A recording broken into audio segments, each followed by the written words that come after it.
Hello, ladies and gentlemen. We are Adventuresome Reviews. Today reviewing.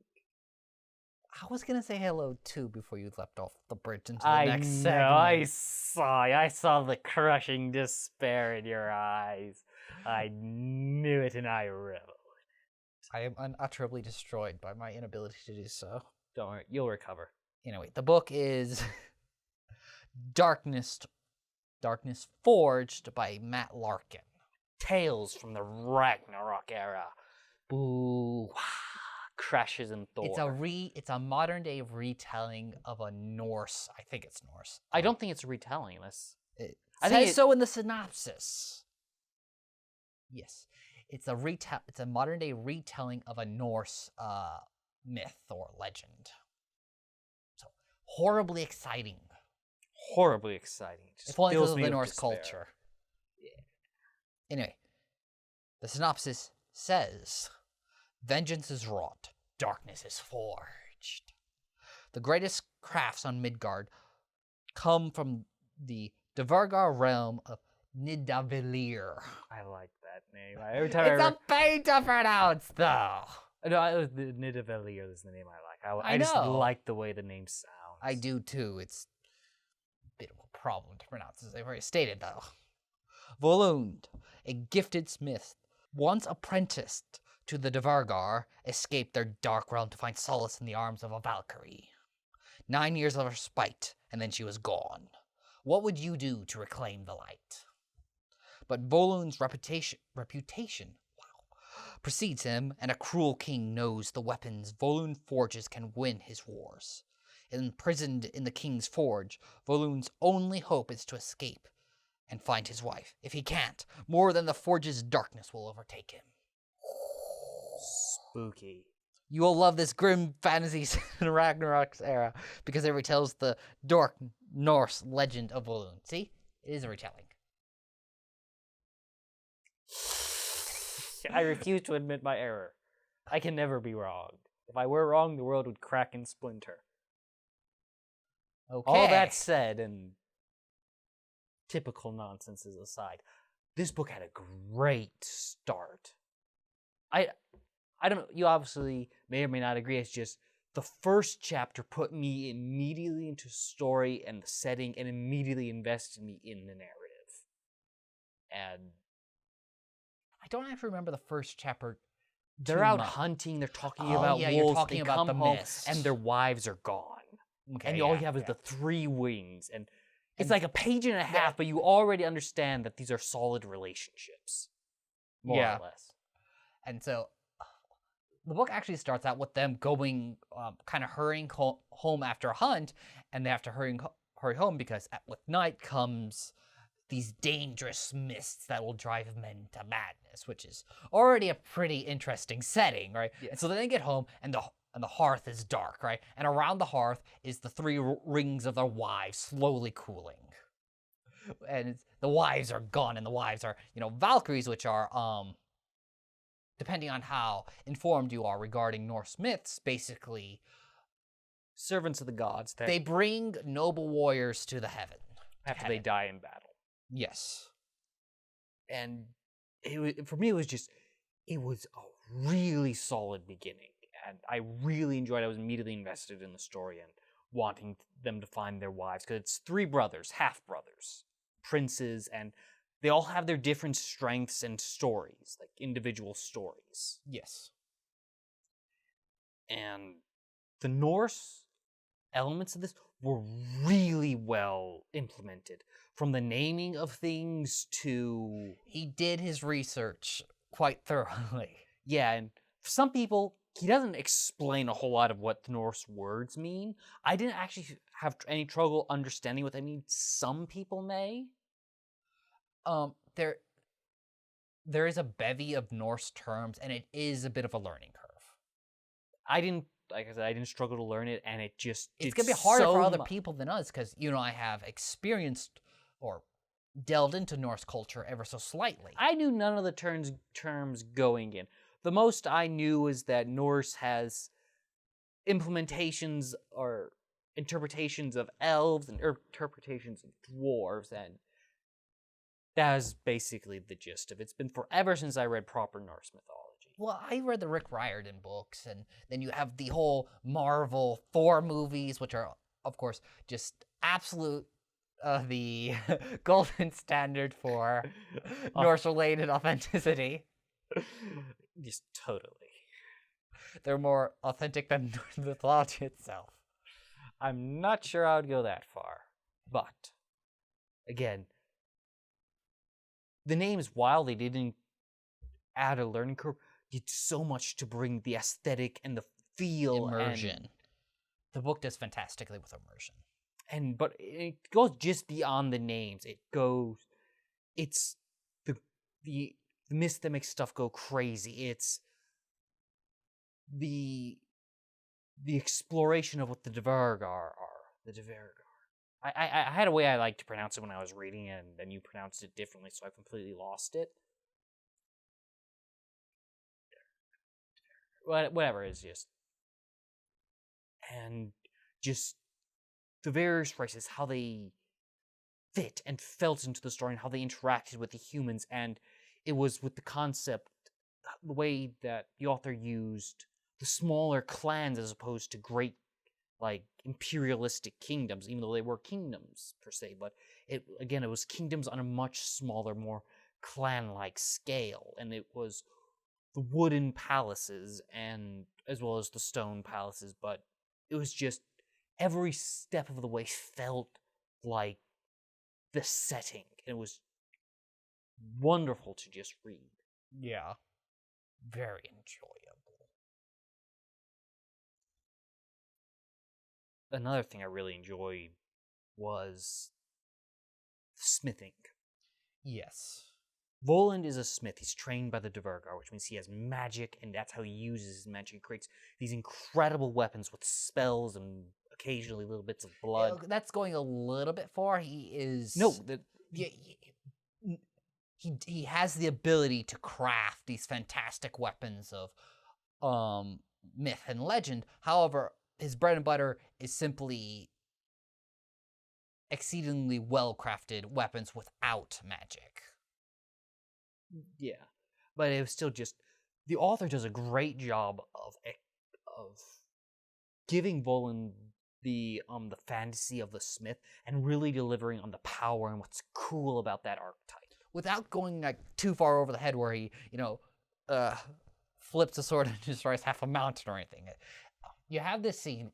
Okay, so obviously the synopsis tells you about how Voland, who is the main character, just obviously the main character of the story, of how Voland is taken prisoner by a cruel king. And the cruel king, I'm going to circle around to presently because I really enjoyed him, actually. But their relation starts out with Voland promising the king a master sword, right? And so the king has Voland test the sword on one of his goons, and Voland basically just carves the guy in half, through armor, like metal armor and stuff. Right, and it's the supposedly really high grade armor, but poorly crafted. Even that said, it's probably the best armor this cruel king has at his disposal, and so it was a really interesting. I really enjoyed the scene because Voland is really starting to develop this grudge for the king, and the king basically turns to one of his underlings and says, "Here, put this armor on, go get your head cut off.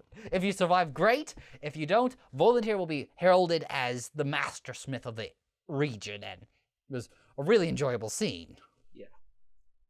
And continue with the cruel king. The cruel king, whose name I've forgotten. He has a name, but it doesn't really matter.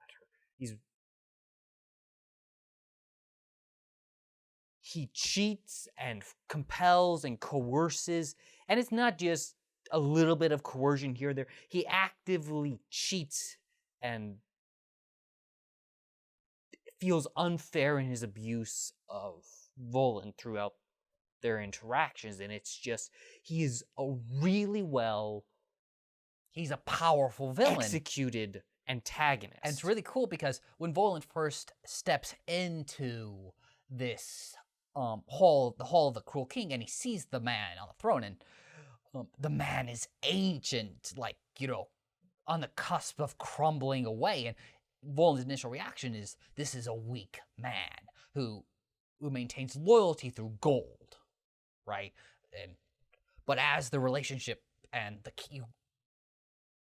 the relationship progresses, and you get to know this king, and he becomes a very appealing villain, because Volan starts getting this impression of how, okay, actually, backtrack. The king lives above an abandoned hall of the Duvergar, and the Duvergar are a space of race of evil fae. And so as the cruel king and Volan interacts, Volan slowly starts getting the impression that the cruel king has been hardened and molded by living over the palace, this abandoned palace of evil fae. And fae is the wrong word. It's because that gives the impression that, like, wings and more elvish.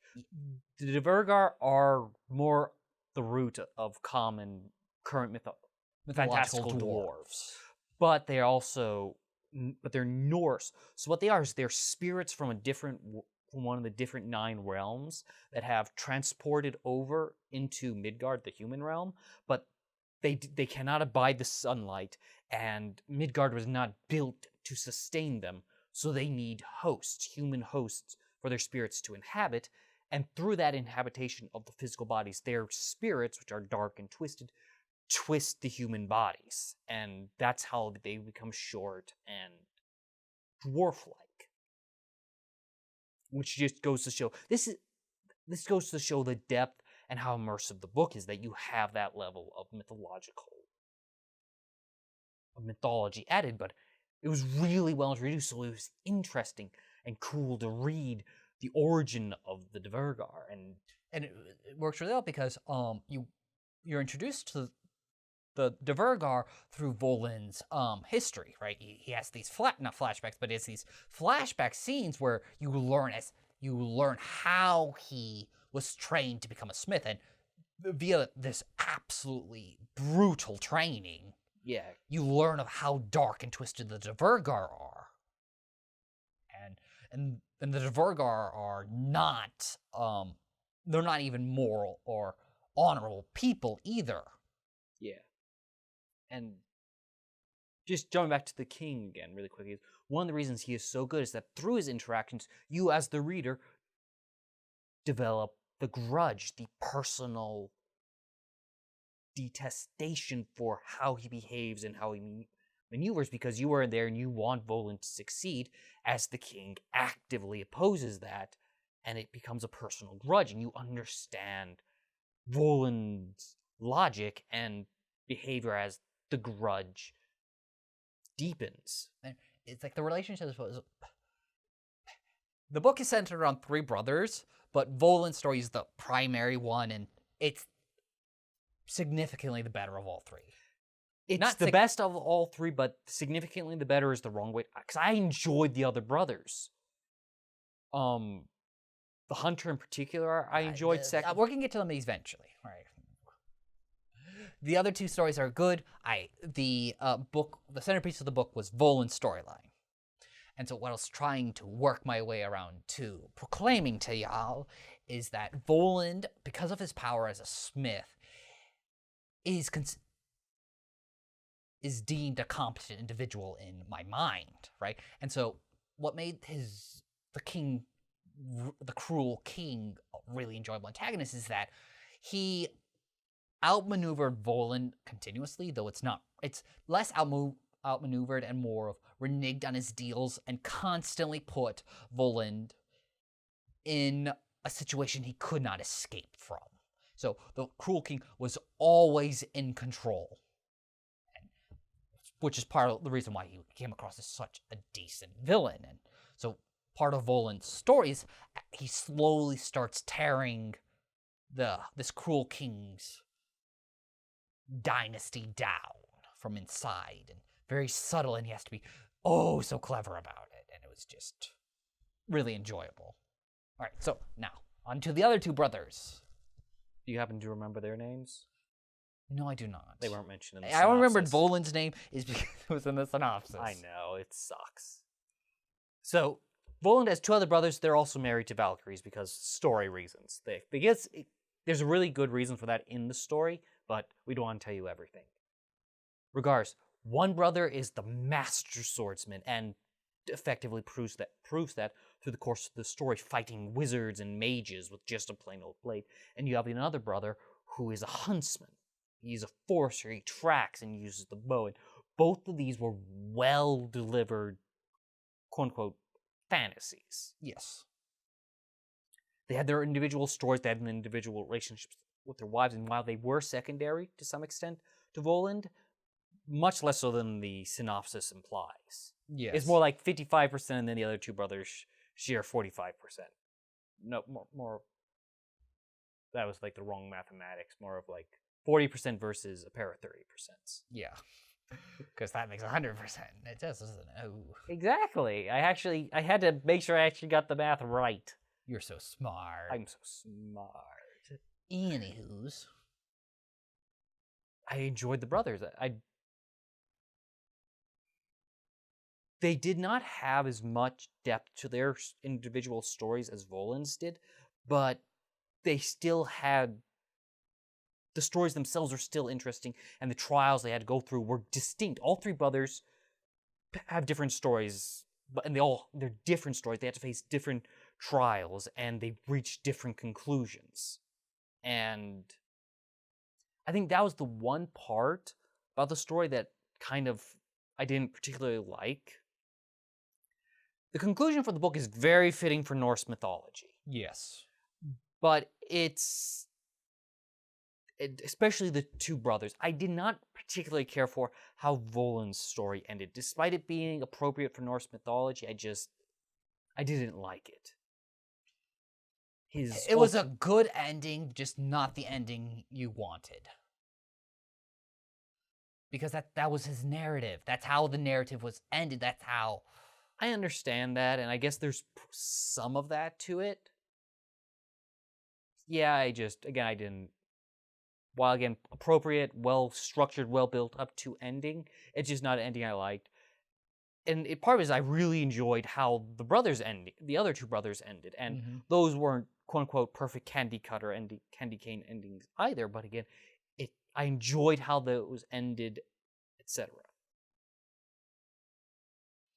Yeah, I agree.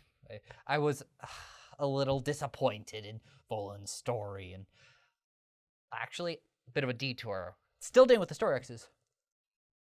For the two brothers, the first half, okay, so you have the Smith brother, the warrior brother, and then you have the hunter brother. The first half of the hunter's brother storyline was I found a little just lacking, because you have Voland, and he is being imprisoned to forge artifacts of great and terrible power. Excellent storyline. Then you have the swordsman, who has to go up against ancient wizards of darkness, and that is like such a lopsided fight. It is fantastic. The entire human race is terrified to go out at night, and then you have these wizards who have no problem going out at night, and they summon demons, I think. They do a couple of different stuff. And and these wizards are like the first onset of a returning empire of dark days, and that was really enjoyable because he killed one wizard by a fluke almost. Or fluke is the wrong word. Okay, no. So this first battle with the wizard, or you have this wizard who's terrorizing a town, one of many wizards. What this swordsman brother does is he sets the entire town alight so that he can find the bastard and kill him, because the wizard summoned darkness or smoke to hide it. And it's like, that's a pretty baller move. This is in the North, so it's really cold winters. Right? But the fact that he had to set an entire town ablaze just to find the wizard in order to kill the wizard. And the wizard's teleporting around and using spells. And just killing pretty much indiscriminately throughout this. And even when he finally gets down to the actual duel part, he was even then a little outmatched. And it's just... it did a great job of building up these evil wizards as an antagonistic force. Yeah. And then compared to that, you have the hunter, who is just stymieing an invasion from regular mortals. It's from another medium-sized town. But at the same time, nah, I'm not going to get into that one. But that being said, the brothers all also have different personalities, which is quite nice. Like they behave very much distinctly from one another. It's not just superficial. Yeah, like Volan's very grim from his times in the Vergar training, and I forget what the others two individually, but one's very hopeful, and another's stoic and silent, and yeah. Anything else? I pretty much expressed all my opinions on the story. I might make mention that the prose might take a little bit getting used to. The prose didn't actually. I liked the prose. I thought the prose was pretty well written. I didn't struggle at all to get used to it. I guess it wasn't a struggle, but I found myself noticing the prose. There was a period where I noticed the prose pretty much. All right then, no fears with the prose. Yes, I would give the book about 4, maybe 4.5 stars, but Volan's ending just took away from it for me. And again, appropriate, fitting, all those things. I didn't enjoy the ending. I'm going to give it 4.5 stars. Like, I have all the same qualms, but I refuse to let my personal enjoyment influence my declaration of the book's worth. So, in result, really good book. Really enjoyed the Norse theme. Well written, well executed. Just did not enjoy one of the endings as much as I would have preferred to. Lest you guys go get ideas and decide to form your own opinions of it. Yes, that would be absolutely horrible. Horrible. You shouldn't do that. You should listen to us only. Slavish subservience. That is what we advocate. To us, particularly. And only to us. The moment you start advocating for slavish loyalty to other people, that's when it gets out of hand. All of you, yeah. Yes. Anyway, that'll be it. Toodaloo, goodbye, au revoir, woo, we're waving our hands. Because we're weird. Fairly well, our future friends.